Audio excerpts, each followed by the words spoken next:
Innovation Programme. Yes, and this is a political game. When what's he doing for his own boroughs, the Tories and Lib Dems?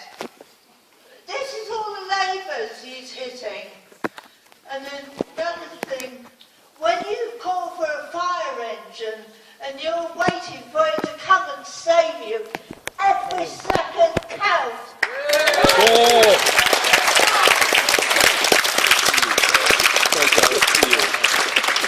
Thank you very much. Is there a specific question? Oh yeah, and you're very wrong. It is political. Okay, thank you.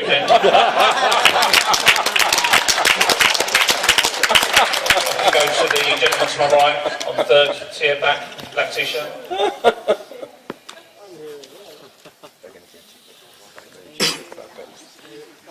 My name's Steve, I'm a firefighter. It's been mentioned tonight that fire deaths are going down, but it appears from LSP5 that the number of make-ups, fires that involve extra appliances because they need backup quickly, is going up. It appears that 4-pump fires have gone up from 366 6 years ago to 466 last year. 6-pump fires have virtually doubled in the same time, from 66 to 128.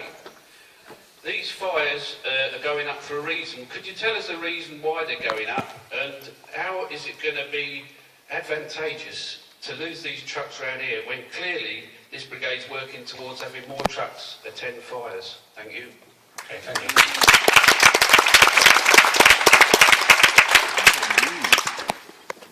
Okay, Commissioner. If I can answer them in the reverse order, in terms of make-ups, the figures you're looking forward to actually demonstrate yes, the number of make-ups has increased slightly over that period of time. The number of make-ups, sorry? Well, the total number of make-ups in make-ups of up to 4 to 20 has actually gone up from 461 in 2004-05 up to 531 in 2012-13. It's not quite doubled, but yes, it has gone up. Well, 6-pump fires seem to have doubled. 6-pump fires, the figures we've got here have gone from 66 in 2004-05 up to 76 in 2012-13.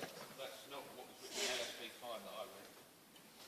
You're looking at, I think, probably 2011-12 when the figure's 128, but actually last year it was back down to 76. Are make-ups increasing? Very slightly over a period of time. Are they likely to continue to increase? I don't know. The reason make-ups are increasing, a number of reasons why make-ups are increasing. We've introduced a number of different systems of work over the last 40 years, which will require more resources on the Institute, and therefore it's requires more resources for updated systems of work. Not necessarily related to the fire. So yes, you're right, the number of make-ups that's not necessarily mean because of the number of fires actually gone down. The make-up means you need backup means. So they're going up. Yeah, that backup, as we said before, that backup comes from all over London. It just doesn't come from within the borough. Well, we don't want it to come from all over London. We want it to come from here. Yes. Just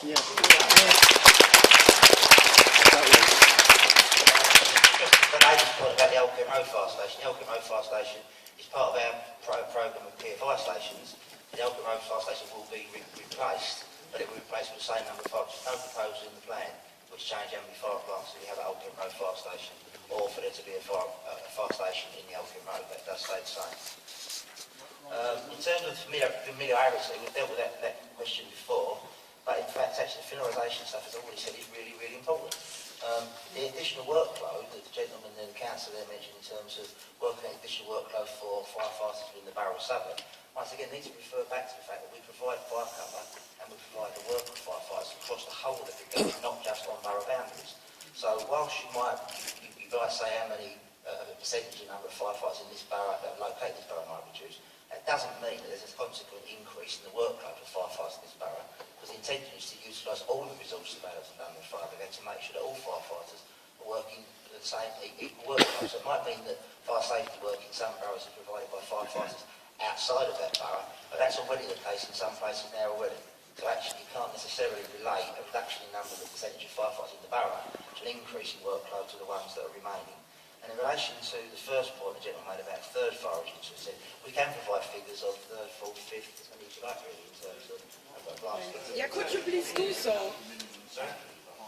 Well, that's what we know about the high rise. It doesn't always take 3 fire engines to deal with it. The high rise. It doesn't always. No, it doesn't. It doesn't. We needed 4 to... We very often have a high rise incident dealt with 2 fire engines.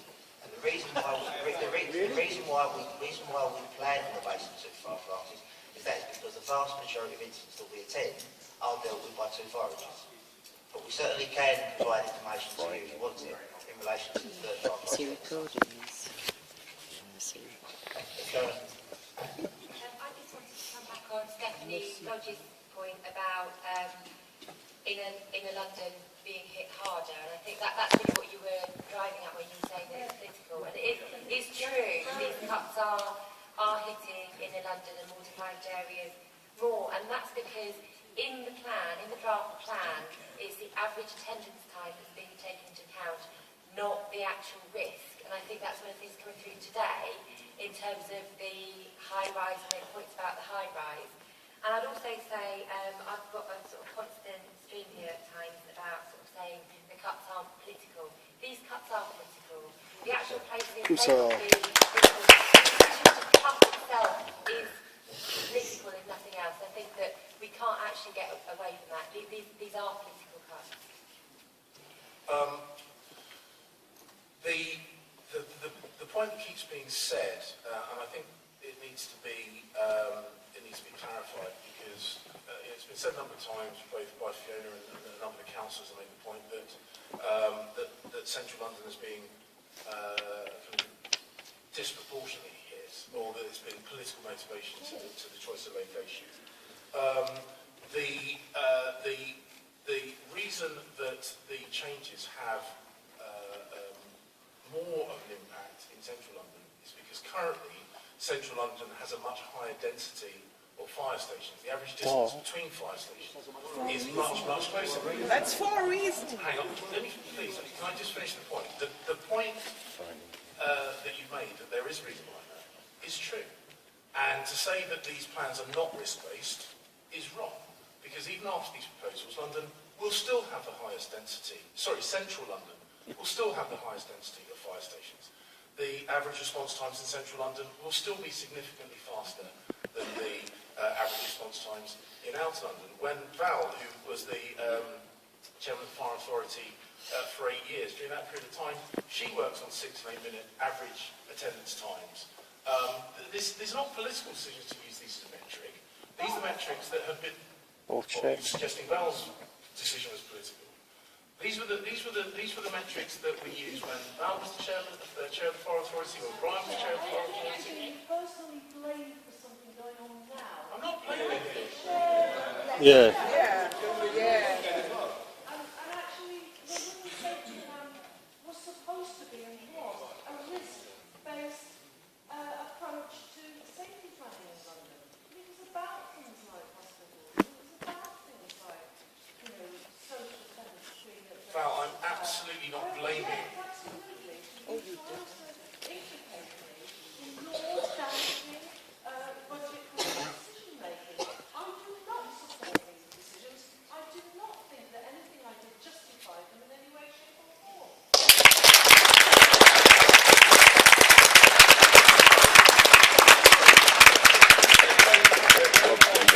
What I was saying is the metrics that we are producing are consistent over a number of years, and it enables people to use the metrics to compare the performance now, the performance in the future, the performance in the past. We haven't changed. I wasn't blaming anything. I was just saying that the metrics that we use, addressing your point, are the same metrics that we have used for a very long time. And that gives everyone the ability to judge like with like. You also mentioned the point about penny a day. Again, it's one of these things that's been mentioned a lot of times today.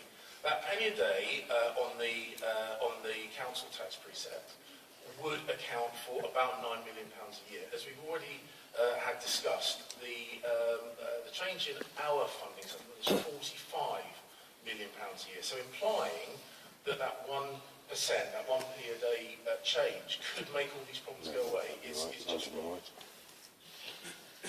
very much. If we can get back to some questions. The gentleman in the back row here has had his hand up for a long time. I'm going to come up to the gentleman at the very back. Oh, thank you so much. I'd like to ask two questions, if I may. Councillor Coverley and Commissioner Dobson have mentioned about preventative measures. What came up in the news this week is that there is no registration of private landlords in London. I don't know how you work around that, because that came up just recently in the House of Commons. Simon Hughes was there. A number of MPs today got up and said that some of these conditions that these unscrupulous landlords operate in is unbelievable, and they are fire hazards in the making. I'd like you to answer that one. And I'd like to go to the other extreme, if I may, because I was actually in Vauxhall when that helicopter hit the crane. I was in actually Sainsbury's. I ran out, and there it was, a helicopter in I think it was Wandsworth Road. The impact was unbelievable, as you can well imagine, and the fire crews did attend. What I'd like to ask you is, with these cuts, how would that differ in terms of the response? Because they did get there quite quickly. Thank you. Thank you very much. The gentleman in the very back row, directly in front of me. And then I'll come to the right-hand side gentleman in the second row. I will get to you.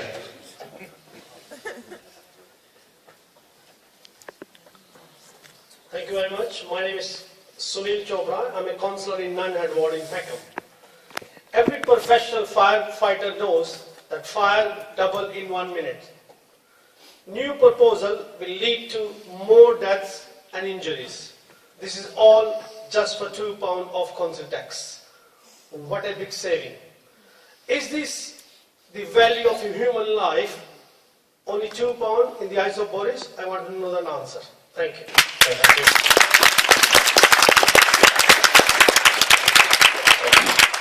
Gentleman to my far right, second row on the end. You had your hand up. Okay. Thank you. Good evening. My name is Adrian White, and I am a fire safety officer for one of the well-known universities within the Borough of Southwark. Prior to that, I'm a retired fire officer from East Sussex Fire and Rescue, so I spent 32 years in service as an operational and also as a fire safety enforcement officer. So I look at the whole spectrum of what we're hearing tonight. I don't intend to go for passion, and I don't intend to go for political side, but I just need to speak as it is and as I see it and how it affects me. I'm a resident of London as well as working here. Where we work at the moment, the LSP5 identifies people that are most at risk. And within those are the mosaic groups really that we're looking at, and to use your own terms in the LSP5, it says educated young single people living in the areas of transient populations. And those obviously are the people that we have in halls. They're young, they're out of their comfort zones and alcohol fueled as well, I'm afraid, and this leads to the incidents that we get. Now for all that, we have done an awful lot of partnership working with E33 Southwark. So when we actually look at the way that these proposals are going to go, or may go, and the reductions that we're looking at, of the 6 appliances that we currently have within the Southwark area, we are looking at going down to 4. So that's a 33.3% reduction, which is large and has to have impact, as has been said. The other side of that as well is that E38 New Cross, I believe, is also losing 1 pump. And whilst that is not in the borough of Southwark, nevertheless a very large part of the Southwark station ground is covered by E38. So take that out as well, and is also going to have a significant effect, which I think we accept is going to do that. We have then been talking about attendance times, and having seen the increase of time, it's true to say that we still fit with the increase of the first pump in 6 and the second pump in 8. But it's also true to say that the times that are being given, and we refer to the times being an average, could be used to actually take away the damage that the average time is showing when you look at the full extremity of where the times are, where they're in the worst case scenario. And I think 1 minute 39 seconds was one that was taken. And of course, to somebody who's laying on a floor in a smoke-filled room, to be told you're actually part of the average time, when you could be waiting a little bit longer, is not very concerning for anybody. It's also been recognised that a lot of the work that's being done is preventative, and I fully agree with the Commissioner, been there myself, that the education is the key. It's not about stopping the fire as much as it's trying to stop it starting in the first place, and that's key. It's very, very key to my university, to where I work. And clearly we have got some excellent results where we have reduced the amount of AFA calls that we have by some 14%, almost year on year. We've also reduced the fires that we suffer in halls by 66%, which is very, very significant. But we know that we haven't done that on our own. And we do know that it's very important with the work that we do with E33 Southwark that leads us to that.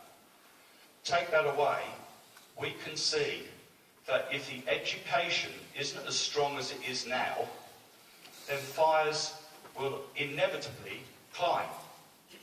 And if we're in that figure, then we're going to be faced with the fact that what we're looking at now as what seems to be a downward trend could start to climb the other way. And if it does, what is the fallback for that? Likewise, as far as the target times go, 1 in 6 and 1 in 8.